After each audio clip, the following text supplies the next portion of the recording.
Ever clicked a login link and second guessed it? You might have been this close to handing over your password to a hacker.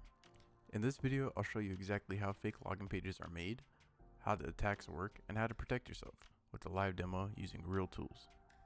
So, what is phishing? Phishing is a type of cyber attack where hackers trick you into entering your login info into a fake site. It looks real, feels legit, but it's designed to steal your credentials.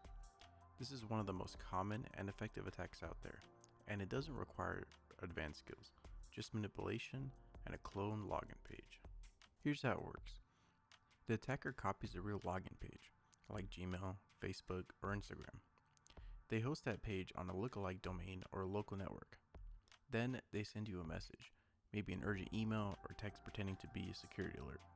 You click, you log in, but instead of going to your account, your credentials get sent straight to the attacker. Now I'm going to show you step by step how a fake login page is built using a tool called zphisher. This is a legal and local demo, purely for educational purposes. First, I'm launching zphisher in Kali Linux. This tool automates the creation of phishing pages for platforms like Google, Instagram, and more. I'll pick a target, so let's go with Instagram. Oops. Let it run. We'll go with Instagram. Now we can do a traditional login page, one with auto followers, 1,000 followers, blue badge verify login page. So in the next step, we'll go ahead and select the traditional login, and we can do localhost, Cloudflare, local expose. But we'll go ahead and generate a phishing link using a tunneling service like Cloudflare. That link looks clean and convincing. We'll click no for custom port. And it's launched. So we'll go ahead and open up the link. And here we have a Instagram login page.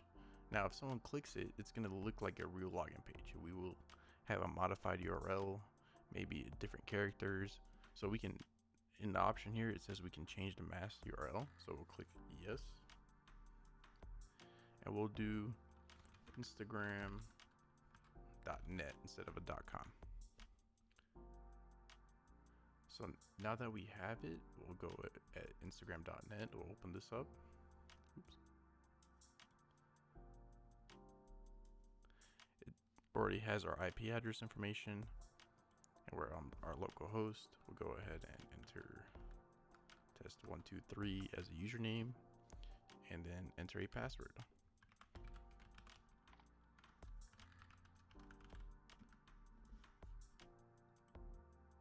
So once that's entered, it's going to redirect you to Instagram's actual login page. But we can see on our side that we have the account username and the password. And then we'll go and open up our zphisher folder, go to auth, and then in the usernames and data, we have the username and password here. Now that you saw a real world phishing attack just happen, here are 5 steps to protect yourself from this. 1. Always check the URL, no matter how real the site looks. 2. Use a password manager. It won't autofill on fake sites. 3. Enable 2-factor authentication. It makes password theft harder. 4. Never click links from unknown sources. And 5. Use browser extensions or tools that block known phishing sites. If this opened your eyes, give that like button a tap and subscribe to HackBite for more ethical hacking demos and cybersecurity tips. Drop a comment if you want a deep dive into advanced phishing kits or defense strategies. I can also include a video on how to install zphisher. This is HackBite, teaching in ethical ways.